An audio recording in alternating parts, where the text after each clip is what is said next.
दोस्तों नमस्कार, स्वागत है आप सभी का द न्यूज लॉन्चर में।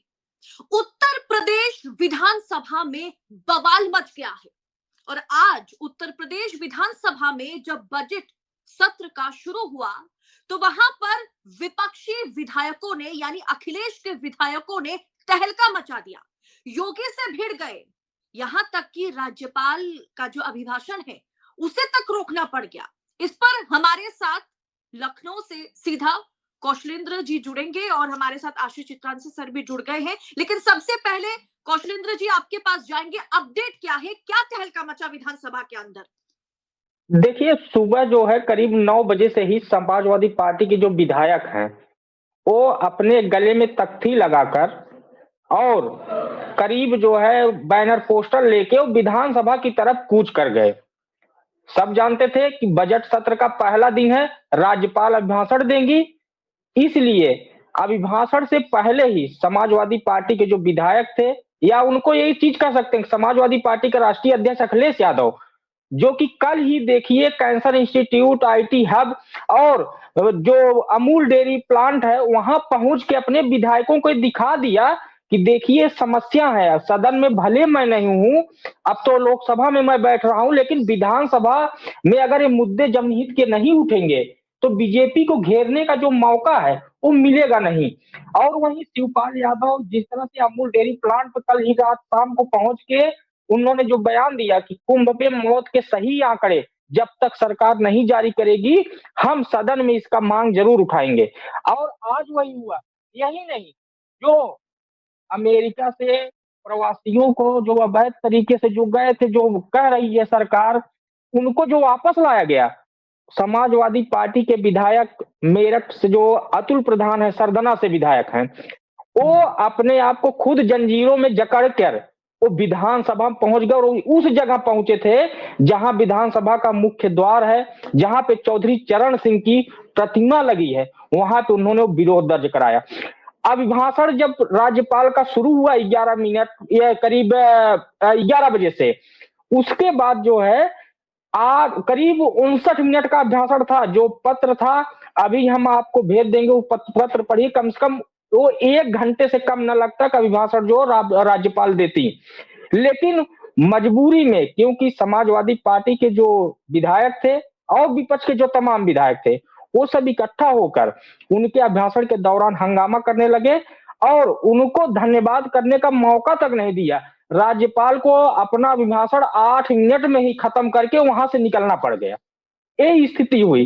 फिर 12:30 बजे तक विधानसभा को स्थगित किया गया, लेकिन 12:30 बजे के बाद जब चलाने की प्रक्रिया शुरू हुई, फिर समाजवादी पार्टी के जो विधायक थे और जो तमाम विधायक थे विपक्ष के, वो सब मिलकर कहे कि पहले कुंभ में जो हादसा हुआ है, कितने लोगों की जान गई है, सबके सही आंकड़े, एक्चुअल आंकड़े जब तक आप नहीं देंगे, हम सदन नहीं चलने देंगे। उसके बाद अंत में विधानसभा अध्यक्ष सतीश महाना ने कल तक 11 बजे के लिए सदन को स्थगित कर दिया। आशीष सर, क्या लगता है जो हाल हम देखें कि लोकसभा में हुआ वही अभी कहीं ना कहीं विधानसभा, उत्तर प्रदेश विधानसभा में भी वही हाल है। विपक्ष को हर हाल में मौतों के आंकड़े चाहिए और उस पर जो कहीं ना कहीं विपक्ष है वो अडिग है। लोकसभा हो चाहे उत्तर प्रदेश का विधानसभा की बात की जाए, अखिलेश यादव ने कल ही मुद्दा दे दिया था। अदिति, 2-3 बातें हैं। सबसे पहले मैं बताऊंगा, अभी मैं लगातार अपडेट्स देख रहा हूं मेरे सामने, इसीलिए स्क्रीन पर मैंने एक्स खोल रखा है। इंडिया टीवी, समाजवादियों का दोहरा चरित्र है, अच्छे काम का समाजवादी पार्टी विरोध करती है, यूपी विधानसभा में बोले सीएम योगी। योगी आदित्यनाथ का वचन वही अंतिम वचन है। वो फिल्म आई थी ना, मेरा वचन ही शासन है, कोई फिल्म एक आई थी, बाहुबली शायद। वैसे ही योगी आदित्यनाथ का वचन ही ये जो गोदी मीडिया है, गिद्ध मीडिया, इनके लिए वही वचन, इनके लिए सब कुछ है। उसके ऊपर आज तक है टाइम्स नाउ, नव भारत, विधानसभा में योगी का समाजवादी पार्टी पर हमला, हर सवाल का जवाब देने के लिए हम तैयार हैं। आप जवाब कहां देते हो? हंसियत बियाह में खुरपी गीत गाते हो, जवाब कहां देते हो? आप जवाब मांग तो रहे हैं, हर सवाल का जवाब आप कैसे दोगे? पहला सवाल है कुंभ में कौन कौन मरे, नाम के साथ जरा सूची जारी कर दो। पहले नहीं बता रहे हो, दूसरा कैसे पूछे, तीसरा कैसे पूछे? यही तो सवाल होते हैं, और कौन सा सवाल पूछें? उत्तर प्रदेश में कितने जिले हैं? कटोरी चम्मच का कंपटीशन हो रहा है क्या जनरल नॉलेज का उत्तर प्रदेश में? जनहित के मुद्दे उस पर नहीं बात होगी। यूपी विधानसभा में आज तक सीएम योगी ने कहा समाजवादी पार्टी के लोग भोजपुरी और अवधी का विरोध क्यों करते हैं? हम भोजपुरी और अवधी अकादमी का गठन कर रहे हैं। आप गठन तो बहुत कुछ कर रहे हो।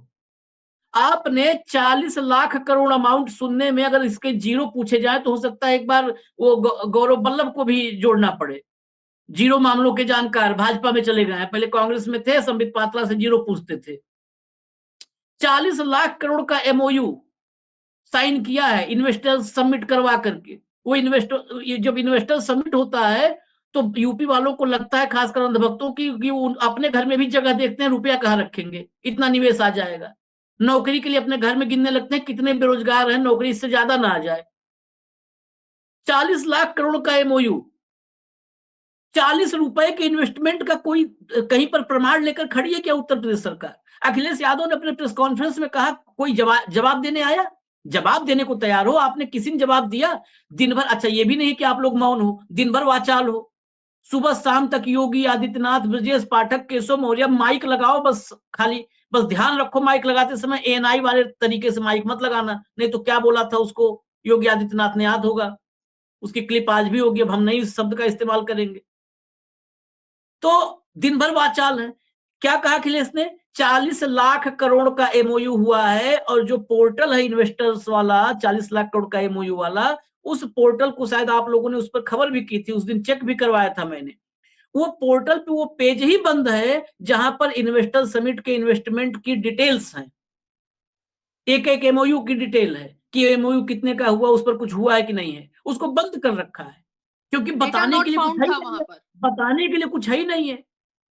कौशलेंद्र लखनऊ में है, मैं लखनऊ में बैठा काफी वक्त, वहां पर कुछ लोग ऐसे मिल गए जो कहे कि अरे हम भी गए थे तो हमको भी 100-200 करोड़ पे एमओयू पे साइन कर ही दिए।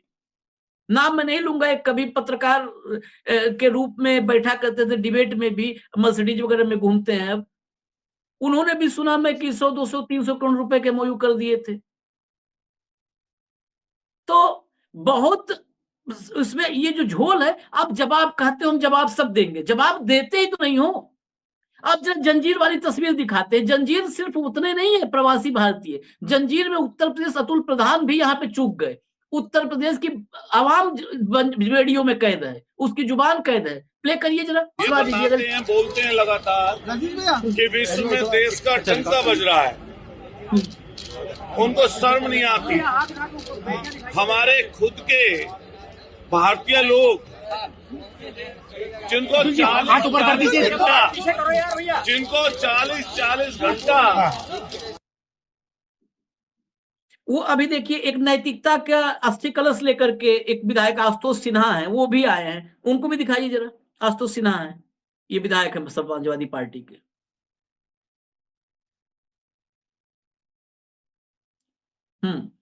चलिए, ये विजुअल है आशुतोष सिन्हा का, ये लेकर के आए हैं अस्थि कलश, एक प्रतीकात्मक रूप से नैतिकता का अस्थि कलश। लेकिन नैतिकता की अब 13वीं कर देना चाहिए, अस्थि कलश को ले जाकर के वहीं पर महाकुंभ में विसर्जित कर देना चाहिए, क्योंकि इस दौर में लज्जा, लोकलाज, नैतिकता, ये शब्दकोश से बाहर करने का वक्त आ गया है।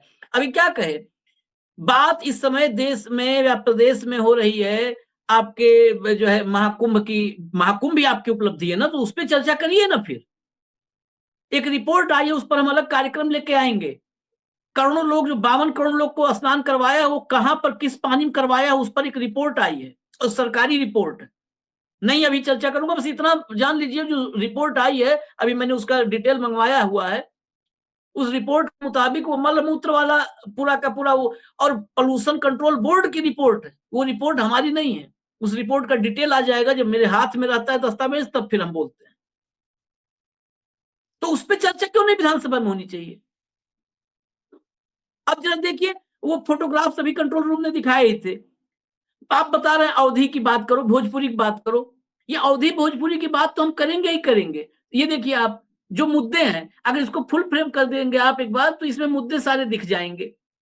क्या क्या मुद्दे हैं? किसानों का मुद्दा है, किसान बेहाल है, आंकड़ों को छुपाया दबाया जा रहा है, बेरोजगारों को लठियाया जा रहा है, जो अपने हक की बात करते उसको गरियाया जा रहा है, आपके ही भाजपा के विधायक को थपड़ियाया जा रहा है। लखीमपुर में है ना योगेश वर्मा, आज तक विधानसभा की तरफ आने में शर्म महसूस होती है, बेचारे विधायक को थप्पड़ मारा गया। तो ये इतनी चीजें हैं कि गरियाया जा रहा है, थपड़ियाया जा रहा है, लठियाया जा रहा है, जुतियाया जा रहा है, ये सब सामान्य नहीं है। मैं फिर कह रहा हूं, अतुल प्रधान से भी चूक हुई कि वो सिर्फ प्रवासी की, ये देखिए जनता के आंसू की जिम्मेदार भ्रष्टाचारी और झूठी भाजपा सरकार। आंकड़ों को बताया जाए, सच को न छुपाया जाए, न रोजगार न स्वरोजगार, युवाओं पर हो रहा अत्याचार, किसानों का हक मार रही सरकार, पूरे देश में हाहाकार।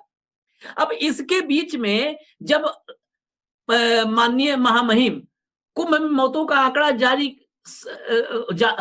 सच छुपा रहे हैं ये अत्याचारी, किसानों का हक मार रही सरकार, जनता के आंसुओं की जिम्मेदार भ्रष्टाचारी और झूठी भाजपा सरकार, जनता के आंसू, ये पूरा ये जो पोस्टर बैनर है, ये विधायक अगर लेकर के आए हैं तो इसमें जनता के भाव का ही यहाँ पर अवलोकन है, प्रतिबिंबन है।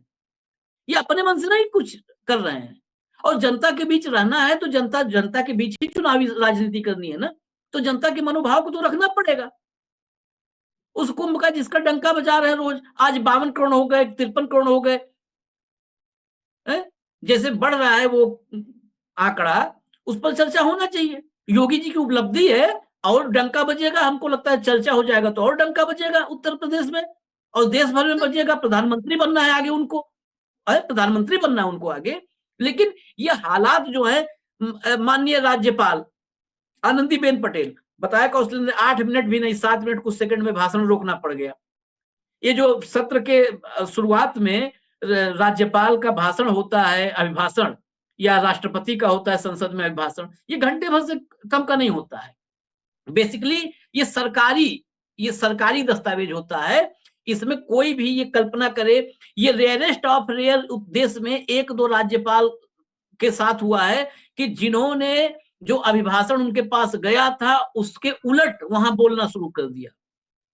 वो दौर ऐसा, और राज्यपाल ऐसे कि सत्ताधारी दल जो केंद्र में है उसके राज्यपाल और राज्य में दूसरे की सरकार, विरोधी दल की सरकार, तो वहां पर वो भाषण के उलट बोलना शुरू कर दिए। एक आध बार ऐसा भी हुआ है।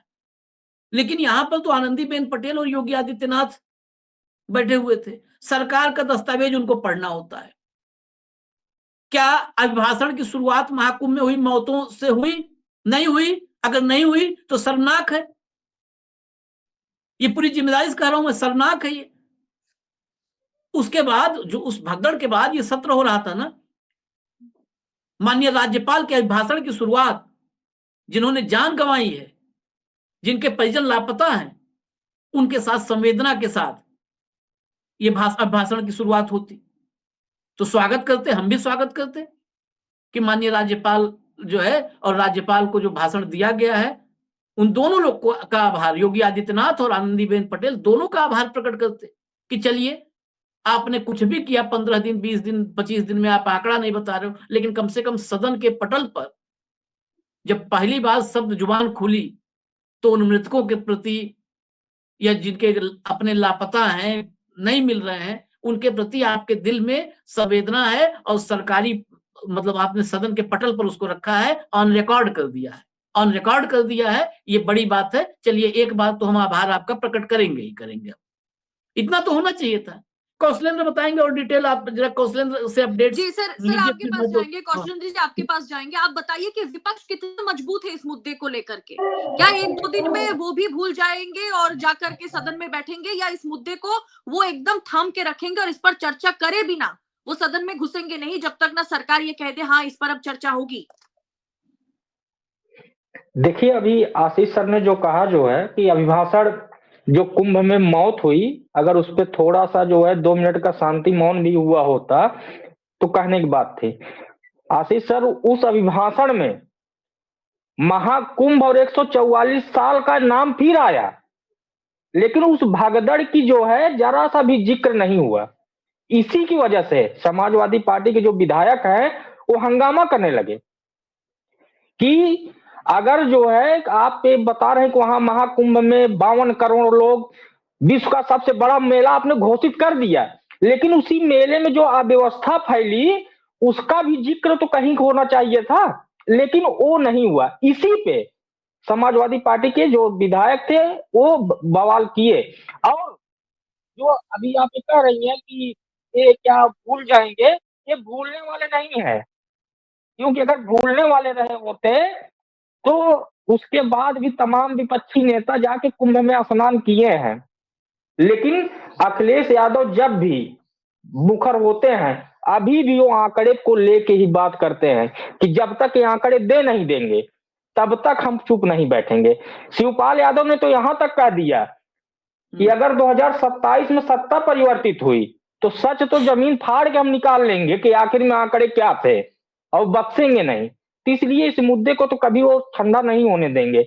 और विरोध, आपने ऑफिसर ने अभी योगेश वर्मा का नाम लिया, पूरे मीडिया की निगाह थी वहां पे योगेश वर्मा है कहाँ पे, और हर गेट पे आपको बताएं, क्योंकि तमाम मीडिया के लोग हैं यहाँ, तो एक पास बनवाना मुश्किल हो जाता है, बाकी और लोग तो जो है 10-10, 12-12 पास बनवा लेते हैं। हर गेट पे सिर्फ ये देखा जा रहा था कि आखिर योगेश वर्मा कब आएंगे। योगेश वर्मा आएंगे कैसे? अभी 5 दिन पहले वही इंस्पेक्टर थे जिनके सामने थप्पड़ मारा गया था, उनसे भेटा गया, उन्होंने कहा बहुत बहुत धन्यवाद, आपकी वजह से अवधेश ने मुझे थप्पड़ मारा है, मैं इसको भूलूंगा नहीं। तो सोचिए कभी 5 दिन पहले अभी उन्होंने उस घाव को जो है अभी हरा भरा किया हुआ है, और वो कैसे सत्र में आ जाएंगे। बहरहाल अभी तो एक नया खेल शुरू किया गया है कि देखिए इस समय कानपुर के डीएम साहब हैं, वो पूरा चिकित्सा व्यवस्था पे इस समय सवाल रिपोर्टिंग करते हुए नजर आ जाएंगे। इस समय निशाना खुद बीजेपी के अपने के ही लोगों पे शुरू हो चुका है। ब्रजेश पाठक जी इस समय स्वास्थ्य विभाग को लेके बड़े असमंजस की स्थिति में है। और इस समय जो वार हो रहा है, अगर आप देखेंगे, ये समाजवादी पार्टी की ही देन है कि इस मुद्दे को, स्वास्थ्य व्यवस्था को लेके जो मुद्दा बनाया, कि सोचिए कि अब खुद अफसर भी उनके पीछे पड़ गए हैं, वो असहज की स्थिति में हो गए हैं। और ब्रजेश पाठक क्योंकि आते और आए भी, लेकिन जब अभिभाषण खत्म हुआ, हंगामा हुआ, उसके बाद दोबारा जब सत्र 12, 12:30 बजे शुरू होने वाला था तो नहीं दिखे, क्योंकि विधायकों ने अपनी स्ट्रेटजी अपनी बदल ली थी समाजवादी की, कि अब डिप्टी सीएम साहब आ रहे हैं, अब इनके ऊपर फिर बोल दिया जाए कि डीएम खुद सीएमओ गायब है, खुद बोल रहे हैं। आरोग्य जो मेला लगता है, फर्जी नाम 30 लोगों का डॉक्टर करके कर दिए, लीड हो गया उनका, लेकिन पता चला कि जो जिस पेशेंट का नाम और नंबर है वो हॉस्पिटल आया ही नहीं, कहा मैं तो घर पे ठीक था, मैं क्यों हॉस्पिटल आऊंगा। ये स्थिति हो गई है। सर आशीष सर आपके पास जाएंगे, सिर्फ एक सवाल के साथ अब इस कार्यक्रम को हम खत्म करेंगे। सवाल यही है कि योगी आदित्यनाथ के इस्तीफे की भी मांग उठाई जा रही थी, क्या नरेंद्र मोदी के पास ये मौका नहीं था, क्योंकि वैसे भी दिल्ली दरबार और लखनऊ दरबार के बीच कुछ ठीक नहीं है, क्या मोदी जी के पास ये मौका नहीं था कि इस मौके का वो इस्तेमाल करते? कम से कम जितने लोग मरे, खैर तो 30 का ही आंकड़ा है, उसके ऊपर तो सरकार जाने किसी को दे नहीं रही है, तो क्या ये मौका नहीं था कि योगी आदित्यनाथ को वाकई पद से हटाया जाए? देखिए, योगी आदित्यनाथ को हटाने में, योगी आदित्यनाथ को ला करके कहते ना कि एक ऐसी जगह पे फंस जाना जहां पर कदम आगे बढ़ाओगे तो भी आपकी फजीयत है, पीछे जाओगे तो भी आप ही गिरोगे, वो हालत है। जब 240 पे सिमटे थे उसके बाद ही एक अभियान चला था उत्तर प्रदेश में, केशव मौर्य ने संगठन बड़ा है, सरकार उसके सामने कुछ नहीं है, क्या क्या बोला, केशव मौर्य ने पूरा मोर्चा खोल रखा था, और वो तो 2017 से कितने बार मोर्चा खोल चुके हैं, अब गिनती में नहीं है। जब जब यहां से उनको इशारा होता है तब मोर्चा खोल देते हैं। केशव मौर्य ने पूरा मोर्चा खोला, चिट्ठी अनुप्रिया पटेल ने चिट्ठी लिख दी, तमाम एमएलसी विधायक, मतलब चारों तरफ से घेरा गया। लेकिन मैं अंदर की बात बताऊं, उस दौर में किसी से कहा था महाराज जी ने, योगी महाराज ने, कि ये गुजराती मतलब कहीं पे चल जाए कि ये कुछ भी चाहे हम इस्तीफा तो नहीं देंगे, हटाना है हटा दें। तो योगी आदित्यनाथ को जो लोग करीब से जानते हैं वो सत्ता ऐसे नहीं छोड़ने वाले हैं, वो तो दिल्ली पकड़ने की सोच रहे हैं, यहाँ लखनऊ छुड़वाने के लोग चक्कर में। तो वो अब ना उगलते बनेंगे ना निगलते बनेंगे, ऐसे गले में अटके हैं योगी आदित्यनाथ। योगी आदित्यनाथ देखिए, मैंने फिर शुरू कहा था कि ये राजनीति में लोक लाज का दौर है ही नहीं है। तो ये कोई सोचे कि योगी आदित्यनाथ नैतिकता लेके आया है ना अस्थि कलश, नैतिकता पर या जो है व्यवस्था सिस्टम के कोलैप्स करने पर इस्तीफा दे देंगे, कुर्सी छोड़ देंगे।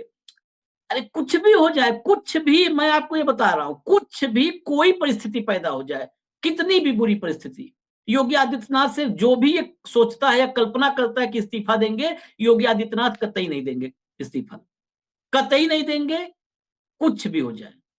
अब एक ही रास्ता है कि दिल्ली वाले लोग ये उस रास्ते पर आ जाए जो योगी चाहते हैं कि उनको जबरन हटा दिया जाए। फिर योगी आदित्यनाथ वो विक्टिम कार्ड लेकर के जाएं, देखो हिंदुओं का एक बड़ा नेता, फायर ब्रांड नेता जो सनातन के लिए युद्ध लड़ रहा था, धर्म युद्ध लड़ रहा था, धर्म युद्ध का ही नाम आजकल दिया जा रहा है ना, धर्म युद्ध लड़ रहा था, उसको गुजरात लॉबी ने हटा दिया।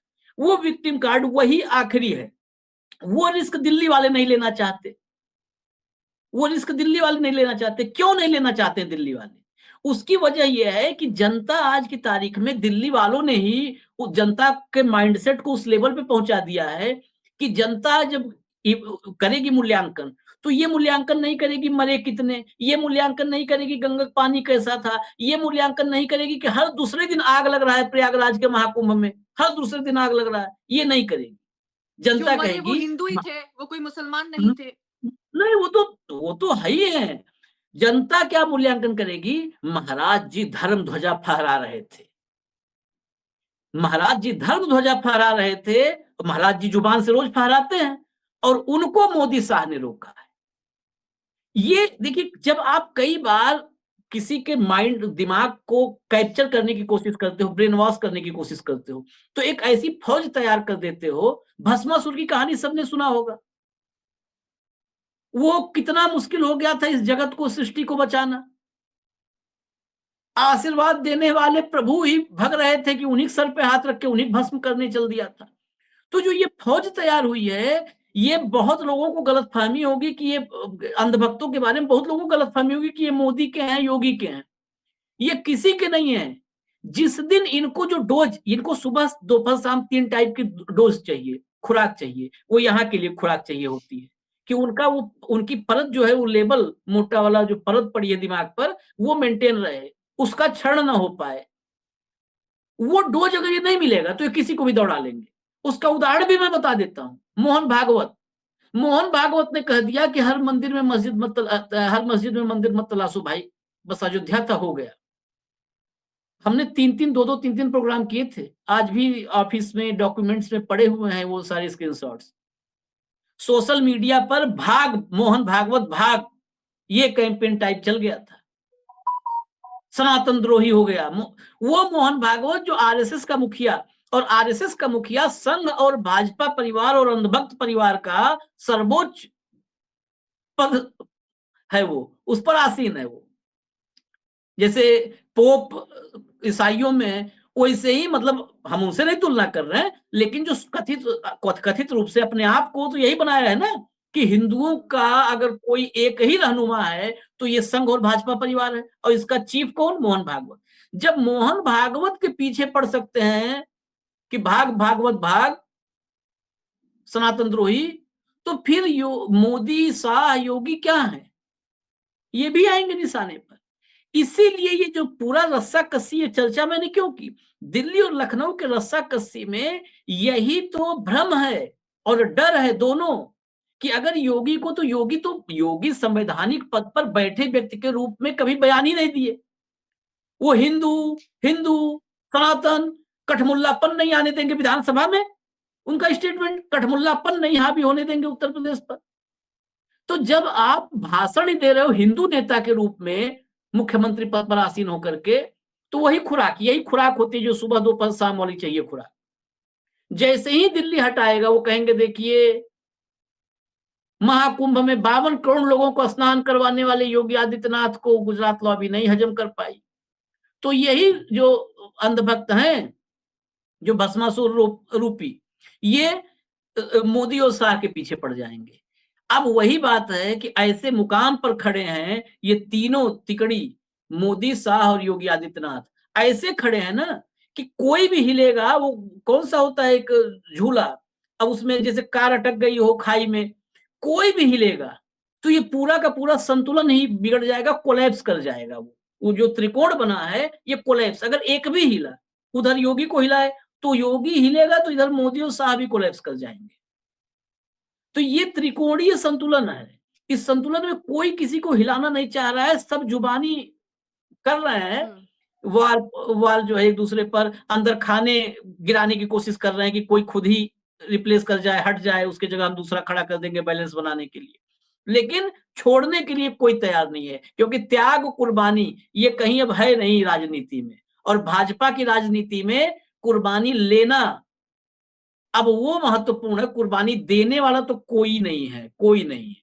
तो अभी देखिए बजट सत्र, देखिए बजट सत्र, हालांकि सत्र तब जो है इसके मायने तब हैं जब जनता भी ध्यान दे। जनता तो अभी गिनने में लगी है, 52 करोड़ 1, 52 करोड़ 2, 52 करोड़ 3। जनता पहले गिन ले, उसको फुर्सत मिले, तब वो कुछ मुद्दे की बात कि सदन में रोजगार की बात हो रही है, इकोनॉमी की बात हो रही है। भाई इस विधानसभा में योगी आदित्यनाथ से, हो सकता है समाजवादी पार्टी वाले भूल गए हो, मुझे याद है योगी आदित्यनाथ से वो शायद 2 ट्रिलियन की कमाई होने वाली थी, 1 ट्रिलियन जो भी आंकड़ा हो, शायद इनको पता होगा जो है कौशलेंद्र को। कितना था कौशलेंद्र? 1 ट्रिलियन की इकोनॉमी की बात कर रहे थे। हाँ शायद ये 2-3 और ये कब की बात है? हाँ। जब पहली बार मुख्यमंत्री बने थे तब की बात है, 2022 के पहले की बात है। नहीं वो तो दौर बहुत गुजर गया। इस महाकुंभ से उन्होंने कहा था 3 लाख करोड़, हाँ 3 लाख करोड़ रुपए का शायद बूस्टअप मिलेगा यूपी की इकोनॉमी को। 3 लाख करोड़ ऐसे कुछ था यूपी आंकड़ा, के जी।